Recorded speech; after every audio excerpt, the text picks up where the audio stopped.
Hi, good evening. നമ്മൾ next നോക്കുന്നത് module 3 ആണ്. ഡിബഞ്ചർ, ഇഷ്യൂ ഓഫ് ഡിബഞ്ചേഴ്സ് ആണ് നമ്മൾ നോക്കുന്നത്. ഇതിൽ പ്രോബ്ലമൊക്കെ ഒരുപാട് വരുന്നുണ്ട്. മേ ബി എനിക്ക് തോന്നുന്നില്ല നിങ്ങൾക്ക് ഈ ഒരു സമയം കൊണ്ട് നിങ്ങൾക്ക് ഇതെല്ലാം കവറപ്പ് ചെയ്യാൻ എടുക്കാൻ പറ്റുമെന്ന്. സോ നിങ്ങളിതൊന്ന് ശ്രദ്ധിക്കുക കേട്ടോ. കാരണം ഇതൊക്കെ തന്നെ വരത്തുള്ളൂ. കാരണം നമ്മൾ വിചാരിക്കും പ്രോബ്ലംസ് ഒരുപാട് വരുന്നു, പക്ഷേ പ്രോബ്ലംസ് ഒന്നും വരത്തില്ല. കുറച്ച് മാർക്കിനെ മേ ബി പ്രോബ്ലംസൊക്കെ വരത്തുള്ളൂ. ഇതുവരെയുള്ള എൻ്റെ ഒരു എക്സ്പീരിയൻസ് അങ്ങനെയാണ്. സോ തിയറി നന്നായിട്ട് പഠിച്ചാൽ തന്നെ നമുക്ക് അത്യാവശ്യം നന്നായിട്ട് സ്കോർ ചെയ്യാൻ കഴിയും. സോ നമുക്ക് നെക്സ്റ്റ് മൊഡ്യൂളിലേക്ക് കിടക്കാം. ഡിബഞ്ചർ എന്ന് പറഞ്ഞാൽ debenture is an acknowledgement of ഡെപ്ത് issued by a company under its common seal. Debenture ഒരു അക്നോളജ്മെൻറ്റ് ഓഫ് ഡെപ്റ്റാണ് ഇഷ്യൂ ചെയ്യുന്ന ആരാണ്? കമ്പനി. എന്തിൻ്റെ കീഴിൽ? ഒരു കോമൺ സീലിൻ്റെ കീഴിൽ.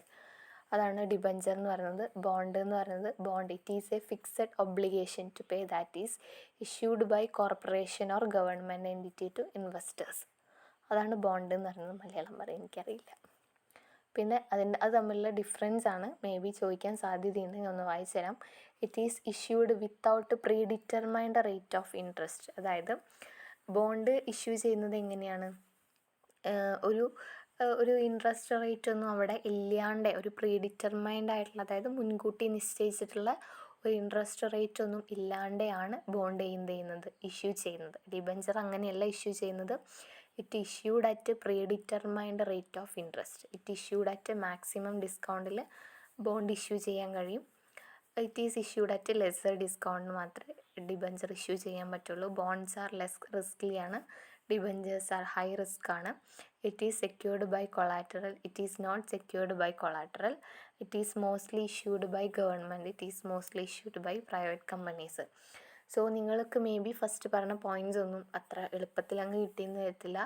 സോ നിങ്ങൾ ഈ ഡിസ്കൗണ്ടിൻ്റെ, അതുപോലെ തന്നെ റിസ്ക്, അതുപോലെ തന്നെ കൊളാറ്ററൽ സെക്യൂരിറ്റി, അതുപോലെ തന്നെ ഗവൺമെൻറ് ഇഷ്യൂ ചെയ്യുന്ന അങ്ങനത്തെ ചെറിയ പോയിൻറ്റ്സ് പഠിച്ച് മനസ്സിലാക്കി വയ്ക്കുക. ഓക്കെ, ഒരു 5 പോയിൻറ്റ്സ് ഒക്കെയാണ് വേണ്ടത്.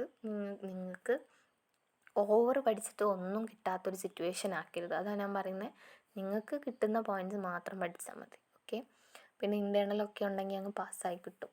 പിന്നെ ചാർജ് എന്ന് പറയുമ്പോൾ it is simply refers to mortgage. ഈ ചാർജ് എന്ന് പറയുമ്പോൾ നമുക്ക് മോർട്ടേജ് ആയിട്ട് കാണും. There are 2 types of charge, fixed charge and floating charge. Fixed ചാർജും ഉണ്ട്, ഫ്ലോട്ടിംഗ് ചാർജും ഉണ്ട്. നമുക്ക് ഡീറ്റെയിൽ ആയിട്ട് പഠിക്കാനുണ്ട് കേട്ടോ 4th സെമ്മിലൊക്കെ. പിന്നെ നേച്ചർ ഓഫ് ഡിബഞ്ചേഴ്സ് ആണ്. ഇറ്റ് ഈസ് ഡെപ്റ്റ് instrument. It is represent loan capital. It carries fixed rate of interest.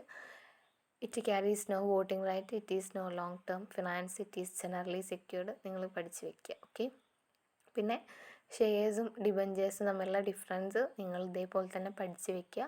ഞാൻ പിന്നെയും പറയുകയാണ്, വലിയ കടുകട്ടിയുള്ള വാക്കൊന്നും പഠിക്കണം. നിങ്ങൾക്ക് മനസ്സിൽ കിട്ടുന്നത് മാത്രം പഠിച്ചാൽ മതി. ഓക്കെ, പിന്നെ കൈൻഡ്സ് ഓഫ് ഡിബഞ്ചേഴ്സ് ആണ്. രജിസ്റ്റേർഡ് ഡിബഞ്ചേഴ്സും ഉണ്ട്, ബിയറർ ഡിബഞ്ചേഴ്സും ഉണ്ട്. ഇത് എൻ്റെ ഒരു അഭിപ്രായത്തിൽ മേ ബി 10 മാർക്കിന് വരാൻ സാധ്യതയുണ്ട്. സോ നിങ്ങളൊന്ന് പഠിച്ചിട്ട് പോവുക കേട്ടോ. ഞാൻ സ്ക്രീനിൽ കൊടുക്കാം, നിങ്ങൾ പഠിക്കുക. ഒന്നുകിൽ സ്ക്രീൻഷോട്ട് എടുക്കുക, അല്ലാന്നുണ്ടെങ്കിൽ ഈ PDF ഞാൻ നിങ്ങളിലോട്ട് എങ്ങനെയെങ്കിലും എത്തിക്കാൻ നിങ്ങൾ പറയുകയാണെങ്കിൽ, നിങ്ങൾ കമൻസ് ഇടുകയാണെങ്കിൽ ഞാൻ എങ്ങനെയെങ്കിലും ഒരാളെങ്കിലും പറഞ്ഞാൽ ഞാൻ എങ്ങനെയെങ്കിലും ഇത് എത്തിക്കാൻ വേണ്ടി ശ്രമിക്കാം കേട്ടോ. പിന്നെ ഇതിൽ ടേംസ് ഇഷ്യൂ ഓഫ് ഡിബഞ്ചേഴ്സ് എനിക്ക് തോന്നുന്നില്ല അതൊന്നും വരും. പിന്നെ കൊളാട്രൽ സെക്യൂരിറ്റി മേ ബി വരാൻ സാധ്യതയുണ്ട്. It means additions of secondary security in addition to the main or principal security. Principal സെക്യൂരിറ്റീൻ്റെ മേലെ ഒരു അഡീഷണൽ അല്ലെങ്കിൽ ഒരു സെക്കൻഡറി സെക്യൂരിറ്റി കൂടെ ആഡ് ആക്കുന്നതിനെയാണ് എന്ത് കൊളാട്രൽ സെക്യൂരിറ്റി എന്ന് പറയുക. പിന്നെ റിഡംഷൻ ഓഫ് ഡിബഞ്ചേഴ്സ് വരാൻ സാധ്യതയുണ്ട്. It is simply refers to repayment of debentures to the debenture holders. പിന്നെ issue of debentures and conditions of redemption. ഇത് 5 മാർക്കിന് അല്ലെങ്കിൽ 10 മാർക്കിന് മേ ബി വരാൻ ഒരുപാട് നമുക്ക് എഴുതാൻ പറ്റുന്ന, പഠിച്ചു കഴിഞ്ഞാൽ പെട്ടെന്ന് എഴുതാൻ പറ്റുന്നതും അതുപോലെ തന്നെ മാർക്ക് സ്കോർ ചെയ്യാൻ പറ്റുന്നതുമായിട്ടുള്ള ടോപ്പിക്സാണ്. സോ ക്വസ്റ്റ്യൻ വരുമെന്നറിയില്ല, പഠിച്ചാൽ നല്ലതാണ്. പിന്നെ അതുപോലെ തന്നെ ഇതിൽ വേറെ ഇമ്പോർട്ടൻ്റ് ആയിട്ടുള്ളൊരു മൊഡ്യൂളാണ് 4th മൊഡ്യൂൾ, അതായത് കൺവേർജൻസ് ടു IFRS. ഇതിലാദ്യം അക്കൗണ്ടിങ് സ്റ്റാൻഡേർഡ് മസ്റ്റ് ക്വസ്റ്റ്യൻ 2 മാർക്സിന് എന്തായാലും വരും. Accounting standards 13 set of rules and guidelines for financial reporting. അതിൻ്റെ ഒബ്ജക്റ്റീവ്സോ റോൾസോ മേ ബി 10 മാർക്കിന് വരെ AS അക്കൗണ്ടിങ് സ്റ്റാൻഡേർഡ് എന്ന് പറഞ്ഞിട്ട് ചോദിക്കാൻ സാധ്യതയുണ്ട്. അതിൻ്റെ അക്കൗണ്ടിങ് സ്റ്റാൻഡേർഡ്, അതിൻ്റെ റോൾസ്, അതിൻ്റെ ബെനിഫിറ്റ്സ് ഒക്കെ ചോദിക്കാൻ സാധ്യതയുണ്ട് 10 മാർക്കിന്. ഓഫ് കോഴ്സ് എന്തായാലും വരും. അതുപോലെ തന്നെ ASB accounting standard board of India, അതും 2 മാർക്സിന് ക്വസ്റ്റ്യൻ വരും, മസ്റ്റാണ്, എന്തായാലും വരും. മേ ബി 5 മാർക്കിനൊക്കെ ആണെങ്കിൽ അതിൻ്റെ ഒബ്ജക്റ്റീവ്സ് വരും, നീഡ്സ് ആൻഡ് ഇമ്പോർട്ടൻസ് വരും, അത് വരാനും സാധ്യതയുണ്ട്. നിങ്ങളൊന്ന് റീഡ് ഔട്ട് ചെയ്ത് പോകാൻ ഞാൻ സ്ക്രീനിൽ കാണിക്കുന്നുണ്ട്. ഒന്നുകിൽ സ്ക്രീൻഷോട്ട് എടുക്കുക, അല്ലാന്നുണ്ടെങ്കിൽ നിങ്ങൾക്ക് എങ്ങനെയാണോ സൗകര്യപ്രദം അതുപോലെ ചെയ്യാം കേട്ടോ. പിന്നെ അതുപോലെ തന്നെ ഇതിൽ നെക്സ്റ്റ് പറയുന്നതാണ് ഇൻ്റർനാഷണൽ അക്കൗണ്ടിങ് സ്റ്റാൻഡേർഡ് ബോർഡ്, അതും IASB, അതും വരാൻ സാധ്യതയുണ്ട്.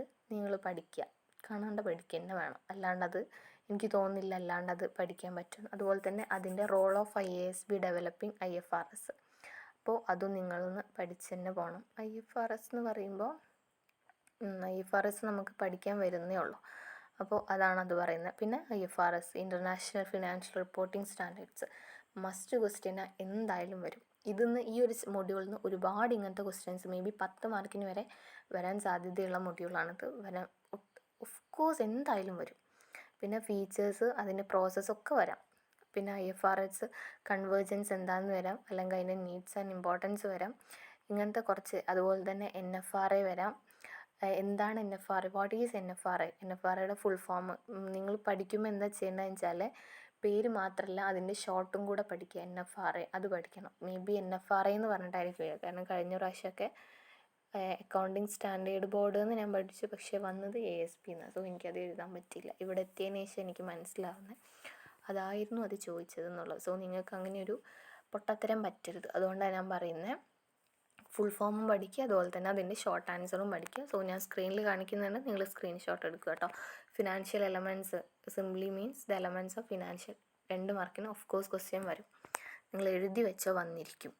പിന്നെ അതിൻ്റെ ക്ലാസിഫിക്കേഷൻ ടൈപ്സ് ഓഫ്, ഇതും നിങ്ങൾക്ക് മേ ബി 10 മാർക്കിനൊക്കെ വരാൻ സാധ്യതയുണ്ട്. ഫിനാൻഷ്യൽ എലമെൻറ്റ്സ് എന്ന് പറയുമ്പോൾ asset, liability, equity, revenue, expense, അത് നമുക്ക് എഴുതാൻ പറ്റുന്ന. അസറ്റ്സ് എന്ന് പറയുമ്പോൾ എന്താ, ഐറ്റംസ് ആ ഇക്കോണമിക് ബെനിഫിറ്റ്സ് ആർ എക്സ്പെക്റ്റഡ്, നമുക്കറിയുന്നതാണല്ലോ അസറ്റ്സ്, ലയബിലിറ്റീസ് എന്താ, ഇക്വിറ്റി എന്താ, പിന്നെ റവന്യൂ, എക്സ്പെൻസ് എന്താന്നൊക്കെ നമുക്കറിയുന്നതാണ്. അതുപോലെ തന്നെ Indian accounting standard of course വരും, എന്തായാലും വരും, അതിലൊന്നും ഒരു മാറ്റമില്ല. മേ ബി ഡിഫറൻസ് വരെ വരാൻ സാധ്യതയുണ്ട്. IFRSും INDASും ഇന്ത്യൻ അക്കൗണ്ടിങ് സ്റ്റാൻഡേർഡ് തമ്മിലുള്ള ഡിഫറൻസ് വരാൻ സാധ്യതയുണ്ട്. കാരണം ഞാൻ ഈ എക്സാം എഴുതിയിട്ടുള്ളതാണ്. സോ ഐ നോ ദിസ്, ഈ എക്സാം എങ്ങനെ പോകുമെന്ന് എനിക്കറിയാം, അതുകൊണ്ടാണ് ഞാൻ പറയുന്നത് വരാൻ സാധ്യതയുണ്ട്. അപ്പോൾ നിങ്ങൾ വീഡിയോ പോസ് ചെയ്തിട്ട് പഠിക്കുക. പിന്നെ financial accounting standard board FASB വരും, ഓഫ് കോഴ്സ് വരും. എന്താണെന്ന് നിങ്ങൾ പഠിക്കണം. അതുപോലെ തന്നെ ഇതിൽ അതിൻ്റെ ഫങ്ഷൻസും ജസ്റ്റ് ഒന്ന് നോക്കി വെച്ചാൽ, പിന്നെ കോൺസെപ്റ്റ്സിൽ അതൊന്നും എനിക്കറിയില്ല കേട്ടോ, എനിക്കത്ര കേട്ട് പരിചയമില്ല അതൊന്നും. പിന്നെ ഹിസ്റ്റോറിക്കൽ കോസ്റ്റ്, അതൊക്കെ may be what is historical cost എന്നാന്നൊക്കെ പറഞ്ഞിട്ട് ചിലപ്പോൾ വന്നിരിക്കുക, എനിക്ക് വലിയ ഷുവറില്ല അതൊന്നും. ഇതൊന്നും എനിക്ക് അത്ര ഷുവറില്ല. അങ്ങനെയാണ് നമുക്ക് 4th സെം കഴിയുന്നത്.